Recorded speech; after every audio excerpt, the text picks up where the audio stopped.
It's time for Around the Ozarks News, brought to you by the Springfield Greene County Park Board, Thompson Sales, Kitchenland USA, and Smouse Brothers Foundation Repair and Waterproofing. Here are your hosts, Ethan and Sarah Foreheads. Hey there, good morning to you on Monday after, a hot weekend, and it's a hot Monday. Yes. Yeah. The heat is on. The heat is on. You guys were in a triathlon on Saturday morning. Griffin had 4 soccer games, short ones, very short ones, because it was a little mini tournament on Saturday on the turf, the turf is even hotter than grass. It was unbelievably hot out there. Yes. And then today, the heat advisory continues until 8 o'clock tonight. So heads up on that. Lots of Gatorade to be had this weekend. So we all weathered the storm. But yeah, heat advisory, watch out. All right, we'll get to the news. An underwater drone helped Stone County firefighters locate the body of a teenager who drowned on Thursday in Table Rock Lake. The teen was in town for the baseball tournament there. He was 16 years old.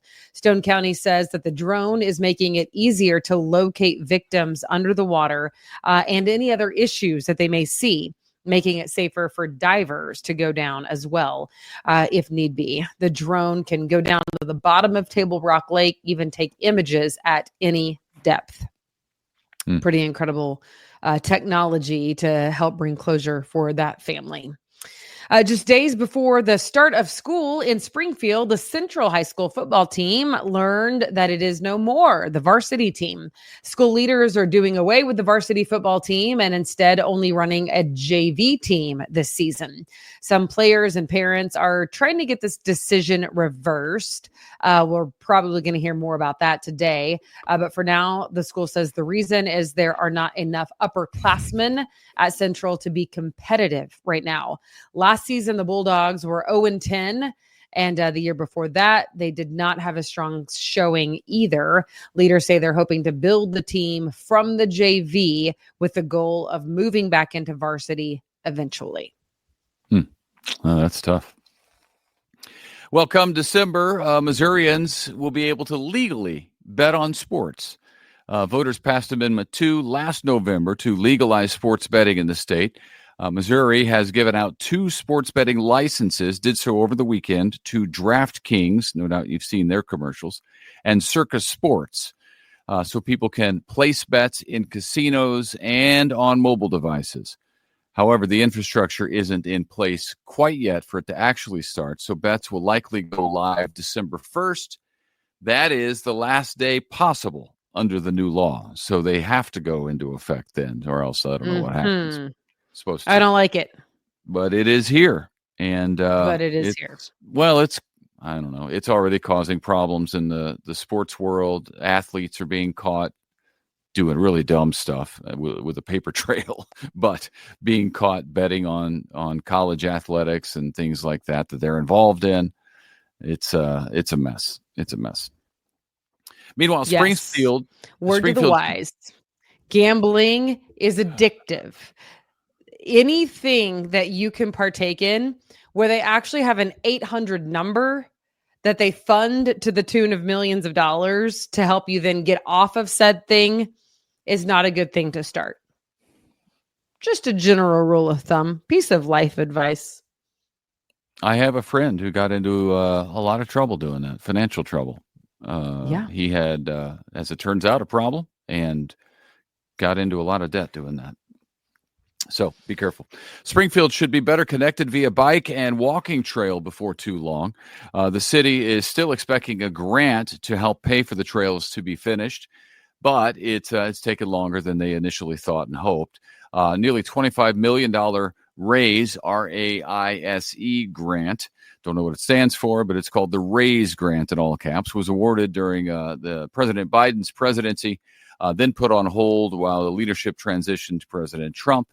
But the city says they're still expecting the money to come through. It would build about 3 more miles of greenway trails to connect several, 25 million for 3 miles? Build about 3 miles. But there's a lot more to it than that. There must be. Yeah, there must be. Part of it would build part of the Chadwick Flyer Trail, by the way, sorry, segue, But the Chadwick Flyer Trail, the one that we've been talking about, that's down by like the Springfield Lake Boathouse and the power plant, old power plant, that one will eventually go over Highway 65 in Ozark to connect to the OC. So there's a lot going on in the way of trails. And by the way, I think that people move to the area for the trails because Bentonville is the barometer. Well, people could move to the area for the trails. Right. Yeah. That's what I mean. But like you said they do. I don't know that they do yet, but maybe if these are finished and they're nice. Bentonville has a nice trail system for sure. Yeah. Anyway, this money would build about 3 miles of greenways trails to connect several neighborhoods on the west side, from College Street to downtown Springfield. Also expand the Nathaniel Green Park trails and Rutledge Wilson Farm Park trails to connect to the center of Springfield. So that is in progress, and it will continue. Then it's out with the old and in with the new at a new concept store in Springfield. We told you about Macadoodles in South Springfield on Independence, unexpectedly closing a few months ago. They also closed their store in Republic on Highway 60. That building, so this is in Republic, not Springfield, but that building was purchased by Casey's. You all know the convenience store Casey's. So now there are signs of a new type of convenience store going in there. It's what Casey's is calling the Good Stop by Casey's. So be interested to see what all that entails, but it's going to be a little different from a regular Casey's, is my understanding. Yeah. Yeah. I've seen the signage for it. I don't know what it entails either, but I'm excited to go give it a try. I don't know. Okay. If you like to fly Southwest Airlines out of St. Louis, you're about to have fewer options to fly direct. Southwest is cutting nonstop service to 6 cities starting in March. So no more from St. Louis, directly at least, to Little Rock, Tulsa, Oklahoma City, Des Moines, Wichita, Kansas, and Burbank, California. They are calling this an overall reshuffling by the airline, essentially to capitalize on what makes them money. And apparently those do not. It's surprising to me because that a town like St. Louis, a city like St. Louis, wouldn't have a lot more, like those flights wouldn't be full every day of business people going to and fro. Because if you go to the Springfield airport on a daily basis, there's a lot of people on those flights. And I know there aren't as many as there are in St. Louis, but man, people are going to Dallas for work. They're going all over to Nashville for work. They're going to different places for work.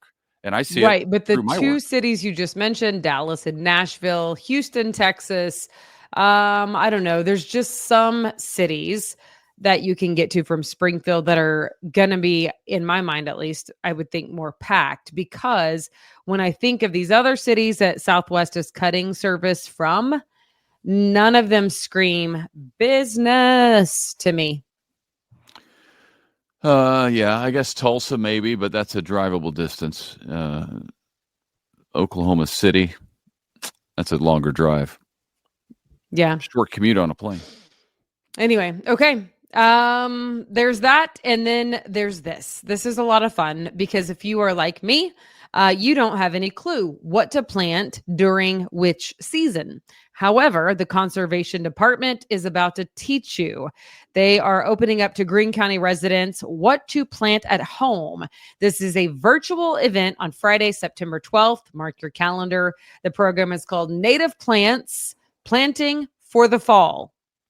Sounds pretty self-explanatory. They're going to be teaching people what to plant and when going into the fall. Hosted by the Springfield Conservation Nature Center staff from 3:30 to 4:30 on September 12th. Again, that is virtual. You do need to register at the Missouri Department of Conservation's website.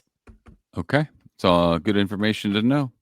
This is as well, because we have a couple of contests going on at AroundTheOzarks.com, and you're gonna be interested in at least one of these, I know. Around the Ozarks has your chance to win tickets to the Kansas City Chiefs game on August 22nd. So that is coming up soon.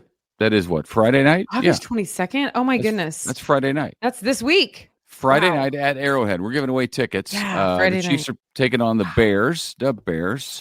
at Arrowhead for preseason. So you can go to aroundtheozarks.com and click on contests and then enter to win those tickets. And Friday night, you could be very glad that you did. And then while you're there, you can also enter another contest at aroundtheozarks.com. We're giving away Tim McGraw tickets. He's coming on Sunday, August 31st. So he's going to be playing Thunder Ridge Nature Arena, great venue. It'll be a great evening there. Sunday, August 31st, Tim McGraw. You can win tickets to that as well. So visit aroundtheozarks.com. And then from there, you can also check out the events calendar. There's a lot going on around the Ozarks. It's, sometime soon, the fall festivals are going to start. Mm-hmm. And we already know the fall planting dates are coming up. So there you go. Yeah, it's fall. Our daughter and I grounded her for 3 months as a result of this. She put pumpkins out on our front porch on her own without asking permission, without checking with the rest of the family or the parents.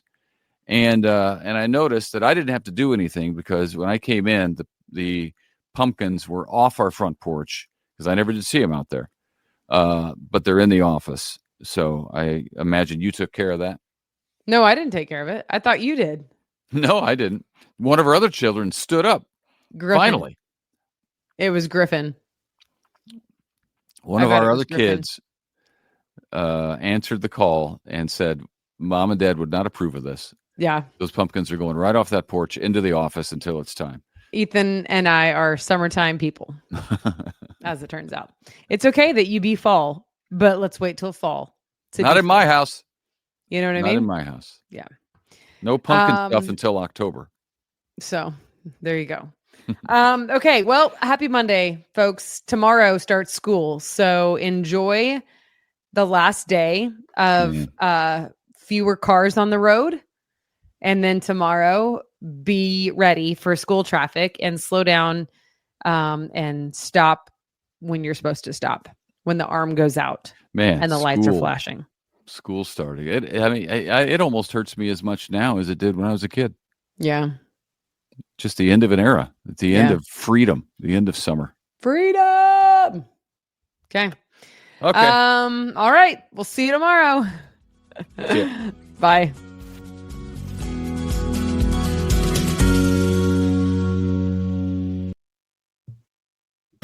It's time for Around the Ozarks Wake Up Weather, brought to you by Command Family Medicine, Heating and Air Paramedics, and Taylor Grubaugh Chevrolet.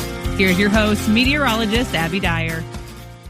Good morning, everybody. Temperatures are starting out very warm. We've got numbers in the middle 70s to start with highs near 100 degrees this afternoon. Heat advisory in effect. So remember to use all the heat safety rules today if you absolutely have to be out. It's going to be a hot one for kids that are back at school. I'm going to guess a lot of folks are going to be spending time indoors in the air conditioning on a day like this. It is going to be just toasty from start to finish. We had a few isolated showers and thunderstorms out there over the weekend forecast, but it wasn't a whole lot. We had conditions that were just kind of hot and sunny each day. That warming trend, it continues as we begin the new work week. And as I mentioned, there is a heat advisory in effect for the Ozarks today. Heat index values anywhere from 105 to 110. It's just going to be a scorcher. We do have at least some small chance for some isolated shower and thunderstorm activity, but really I think the chance is less than 10%. It's likely that you just stay sunny, dry, and hot today across the region. We could really use the rain showers, and I have a much better chance for seeing some rain and storms in the forecast as we head into tomorrow and much of Wednesday. That's as I'll be tracking a cold front coming through the region. Heat advisory in effect today, though. So from sunup to sundown, it is going to be a hot one, really difficult to find relief on a day like this. Please be on the lookout for heat exhaustion, heat stroke, dehydration, the entire area under a heat advisory today. And this is valid through 8 p.m. So we never really even get relief in the evening. Much like this morning, we're starting out in the mid 70s. It already feels hot and sticky outside, and there's going to be more of that to come. So make sure you're staying hydrated in the Ozarks today. Isolated showers are possible today, as I mentioned, but the much better chance is going to arrive Tuesday and Wednesday as a cold front moves through. That's going to knock our temperatures down too, not cool, but close to average again for the middle of the work week forecast. So at least there is some hope in this extended forecast to see our numbers go back down to the upper 80s and low 90s by Wednesday and Thursday. I think the best chance for rain and storms in the forecast will happen on Tuesday and Wednesday.